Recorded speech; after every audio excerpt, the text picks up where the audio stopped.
I've been oddly busy, I guess, for this time of year. So what have I got going on today? I figured I'd make a video showing some of the stuff that I got from a teardown. This guy was a buddy of mine. I helped out with a bunch of the stuff in his tank to rehome. A lot of big fish and stuff because it was a large tank. It was a 225-gallon reef tank. He had a lot of leathers and stuff like that. I know it's not like a big seller for a lot of people, but I love the softies, to be honest with you, and especially some nice colonies. But he has some nice Japanese leathers in there that was really nice. I still have a lot of stuff to unload. This is the second trip that I've made. The first was mostly fish and some of the coral. So let me show you some of the stuff that I've got in my frag tank here. My tanks here are like a mess, literally. So I'll show you the other ones. They're supposed to be my display tanks, and right now they're more like holding tanks than anything. So a bunch of stuff that I got to clean up and turn around and put back into tip-top shape. I want to make them look proper again, and I've got lots of stuff to play with. So I got to try to flip as much of the stuff as I can for them to get some money for them, and then I get to pick and choose and keep the stuff that I want out of it all. So anyways, without further ado, guys, let's go. So this is a frag tank of mine here. I had most of these Zoa colonies in here from a previous teardown that I took. I know it's a bit of a mess here. A lot of the stuff in the back and on the rocks is what I've just gotten. So we got some Yumas, a lot of leathers, toadstools. I got a lot of this green Nephthia before. There's some pink Japanese leathers in there. Got a large Japanese green toadstool. It's a long tentacle one too, which is really nice. He just hasn't quite acclimated here. Some bubble tip anemones, what looks like Majano, but is apparently also a sand anemone of some type. I'll show you a different picture of him. He's some of these guys over here. These guys are called Bornman's anemones. They're kind of like a rock flower of a similar sort, but they only seem to be this green. I like the tentacles on this look feather-like, which is kind of an interesting texture. Not as bright and colorful as your rock anemones, but or your rock flowers, but they are interesting nonetheless. Lots of different leathers and stuff in here. The green ones, toadstools. There's another one of those little Yumas down there. Lots of babies of those all over here. If you look down just beside that rock flower there, he's really hard to see, but that is a blue Kenya tree. And I might have a few more small pieces of that somewhere, but that's the sort of thing that I want to hold on to and to grow out, because I love the rare leathers. A lot of the green finger leathers. That's a nice toadstool there as well too. He might be a type of Japanese leather as well too. I'm not sure. He doesn't look like your regular toadstool. It does have green polyps, a lot of green fingers, some red mushrooms, hairy mushrooms. Maybe a bit of Zoas in that mix as well too. Nothing fancy from what I can tell so far, at least anyway. Lots of colonies of Zoas and stuff in here. These two clowns, oddly enough, were a couple in the tank. So I am keeping these two together.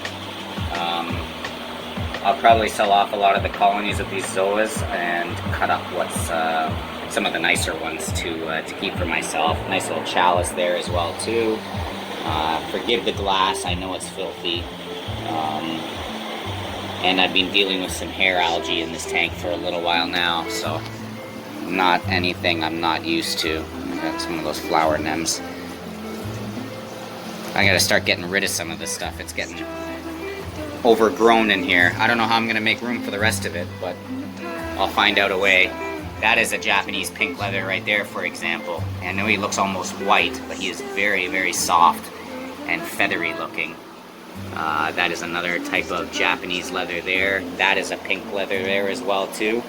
So that's part of my collection. I've got all these Zoas and stuff up here as well too.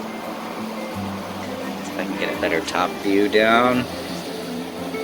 Some nice little Zoas growing out here in my collection. I like the Grandy Pallies.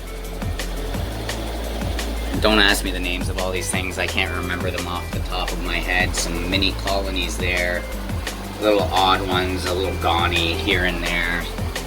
Got lots of funky mushrooms and stuff lately. I know I can't really capture them very well under this light, but follow me on Instagram. I'll try to post pictures there regularly because I can play with the filters and everything. So that's some of my frag tank there. Anyways, let's see what I got here and let's start unpacking. I'll show you my other tanks on the other side as well. Be surprised that I managed to fit all this stuff in this little Volkswagen Golf here. This bucket here didn't have any water in it, so this is just the live rock. I won't be able to keep all of it alive, unfortunately, but there's some really nice big pieces in here as well. There were some massive ones, nice little shelf piece there. So this one, all these pieces in here, there's either inverts or little bits of coral on them. Most of the large stuff we got out already. Lots of sponges. This one's got some pulsing xenia.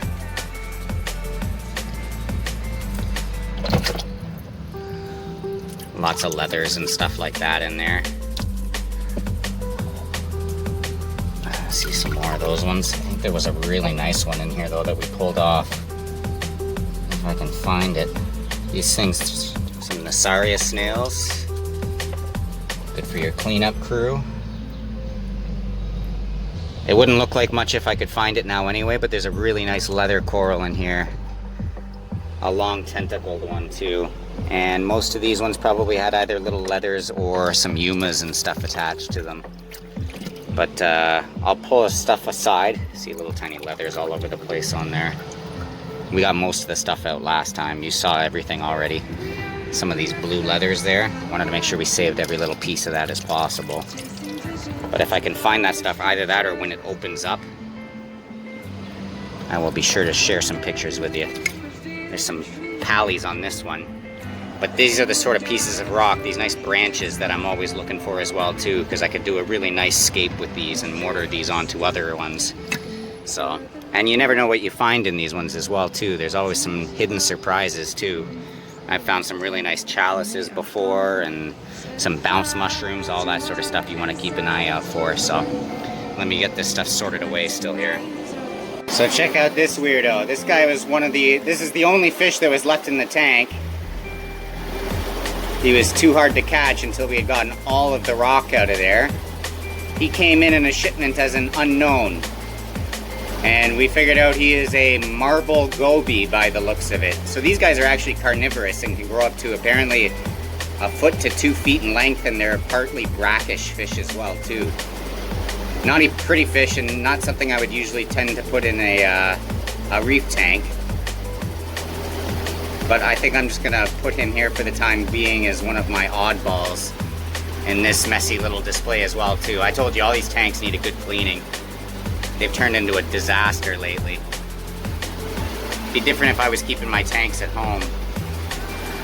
But there's that little weirdo. More to come. Lots of nice pieces. I got most of the coral put away. It's pretty much all leathers and not much to look at now until they really open up. I'll show you guys better, I guess, once I clean up the tanks and everything and get it show ready. Make another nice video for you too. But this is some really nice rock here. It's a shame to let all this nice sponge go to waste because the tank was literally about 10 years old. Look at the size of that rock. Just amazing. Look at that. I'm gonna use this stuff in a nice scape for sure. I'll put that aside. I thought that one was big. This one is even larger. And if I remember correctly, there was a nice little mushroom on this one. There he is. I gotta get that little Rhodactis off of there. And then the other leather is still attached to this thing. This thing's gotta weigh at least 30 pounds, I'd say. It's a big one. And there we have it. Can't wait to share all this stuff with you guys once it all clears up and everything. And if there's any other nice finds, I'll be sure to let you know. Put that down there. Let's get that mushroom and that leather off of there. Look at the size of this.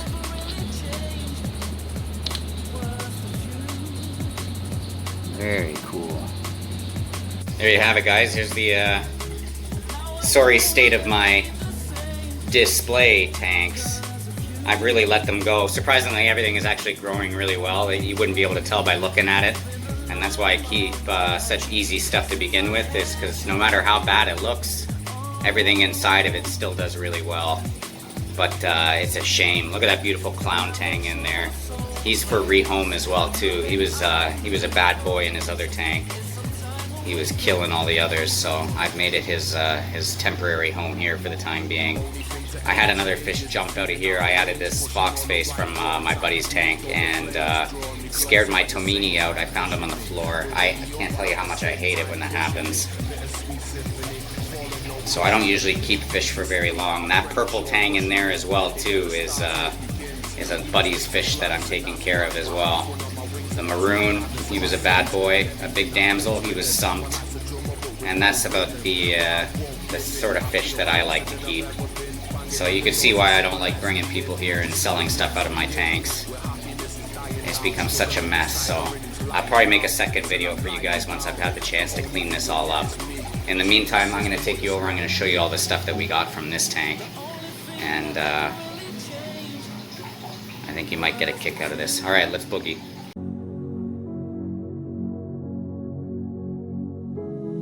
Now I know I'll never be the same 'cause of you.